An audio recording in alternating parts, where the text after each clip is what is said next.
Hey guys, welcome back to the range. Today we got a Chinese Tokarev pistol. Now this guy shoots a 30 cal round. This shoots this guy right here, 7.62 by 25 or 7.62 Tokarev. We're gonna be shooting it out of this guy today.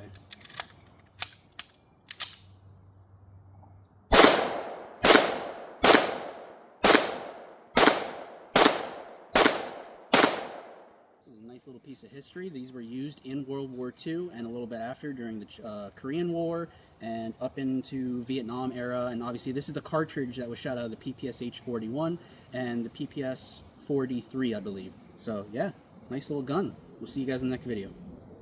That's my purse! I don't know you!